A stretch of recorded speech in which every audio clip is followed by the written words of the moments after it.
elektrodiagnosis. Yang pertama, dapat kita kenal ada dua yang dilakukan pemeriksaan, yaitu nerve conduction studies dan elektromyografi atau EMG. Pada gambar ini, di sini ada needle EMG dan pemeriksaan EMG-nya. EMG ini mengacu pada dua tes, seperti gambar yang di kanan ini. Ada NCS, di mana impuls listrik dirangsang atau dimasukkan melalui saraf dan kemudian diterima dan di distal melalui otot atau kulit untuk menilai bagaimana saraf membawa informasi listrik melalui gambar melalui sarafnya. Kemudian gambar di sebelah kiri adalah jarum elektromyografi. Jarum EMG tadi secara efektif merupakan sensor yang menangkap aktivitas sensor listrik dari otot. Nah, indikasi dari EMG itu membantu menilai patologi saraf tepi atau otot. Sebenarnya tidak ada alat untuk menilai patologi dari upper motor neuron, meskipun mungkin ada beberapa temuan non spesifik pada pemeriksaan EMG.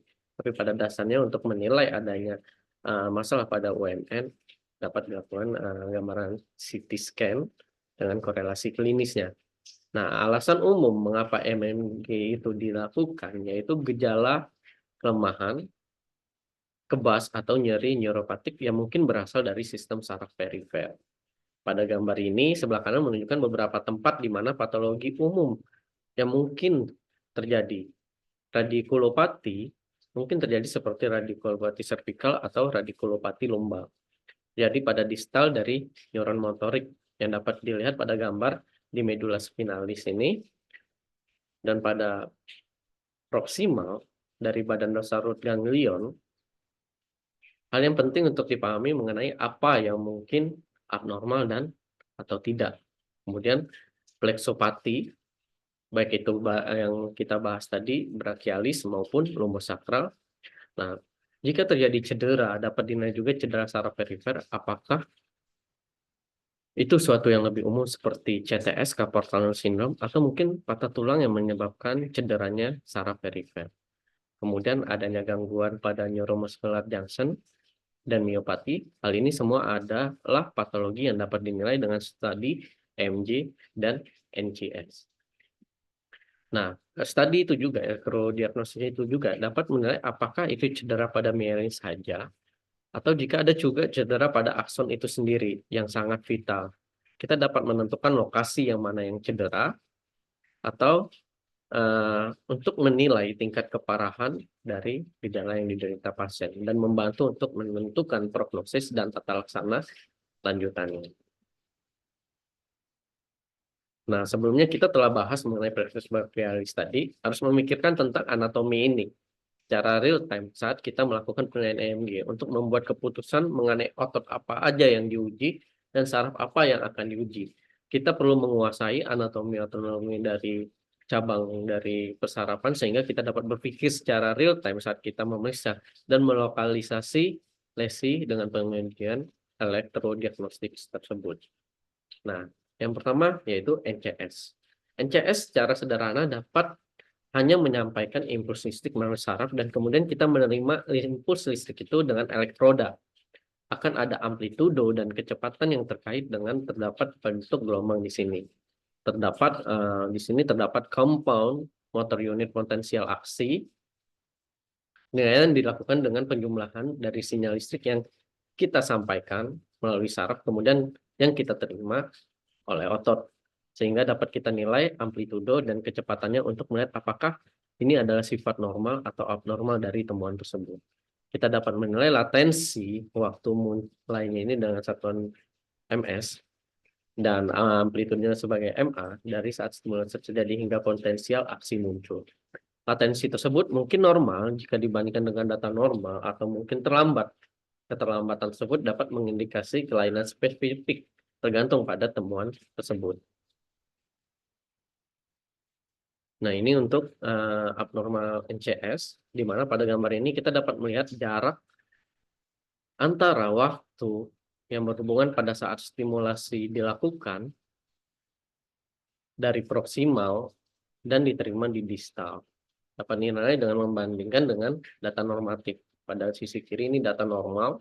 Sebagai contoh, kiri bawah ini, latensi yang lebih pendek, dan latensi pada gambar di kanan bawah, jika kita mengukur dari jarak dan waktu antara tempat kita beri impuls ke penerimanya, kita dapat menghitung kecepatan konduksi atau conduction velocity.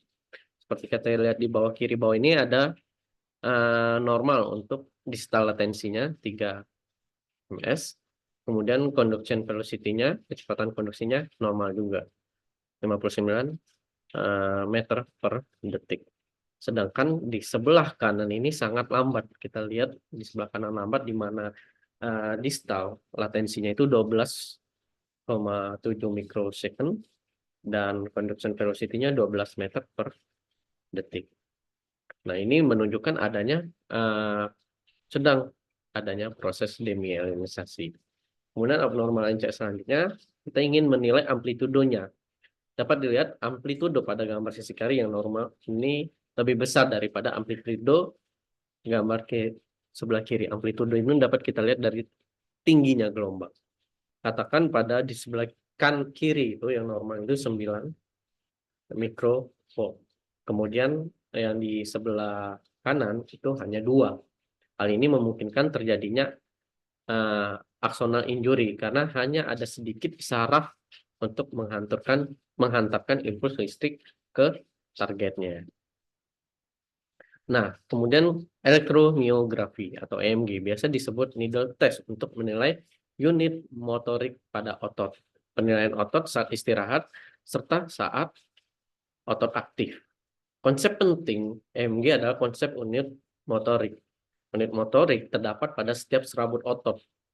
Pada gambar di sebelah kanan ini membantu memahami sel dari korno anterior, akson serabut otot yang terkait dengan akson tersebut mewakili unit-unit motoriknya. Di sini ada 3 motor unit seperti pada gambar terpisah pada otot. Sebagai contoh, kita mengambil sampel pada jarum ini, kita mengambil sampel dan menilai unit motorik ini. Apa yang dilihat secara elektrik pada pengundian ini adalah potensial aksinya yang mewakili unit motorik atau motor unit action potensial atau MUAP yang dinilai.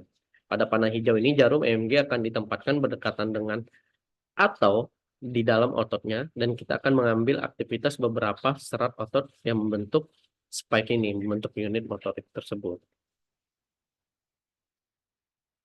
Nah, ketika kita menilai otot saat istirahat, otot harus secara elektrik diam, secara efektif elektrik diam.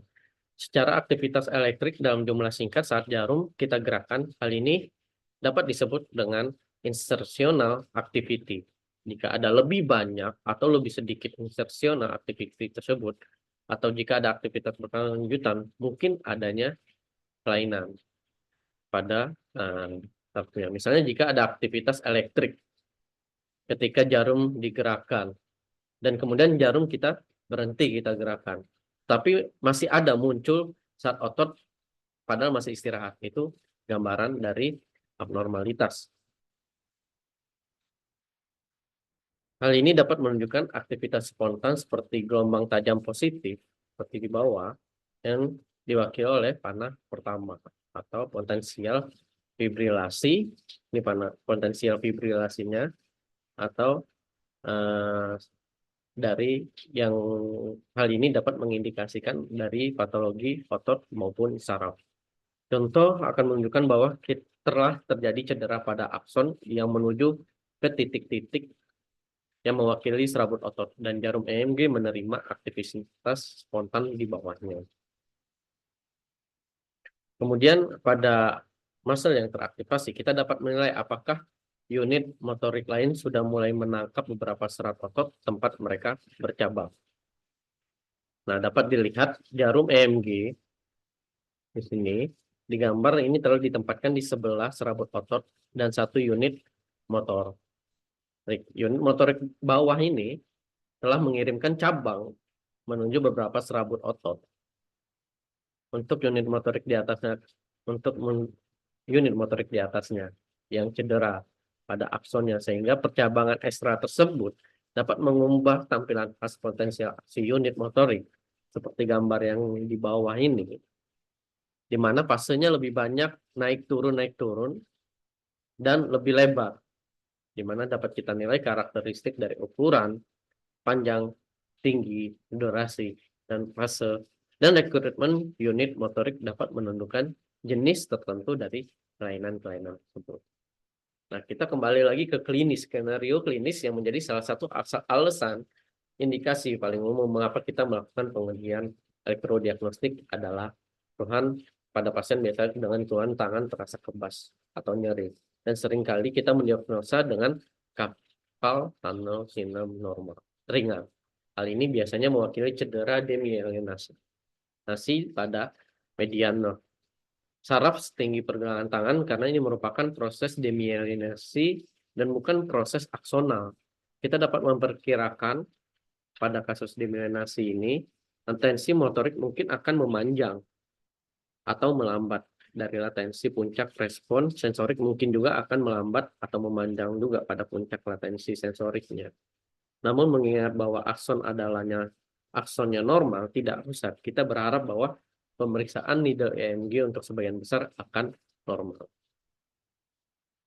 Kemudian skenario satu lagi yang berbeda yaitu L5 radikulopati pada MRI sebelah kanan menunjukkan ekstrusi herniasi pada diskus L4 dan L5 lateral posterior yang sangat besar yang mendorong secara transversing saraf L5.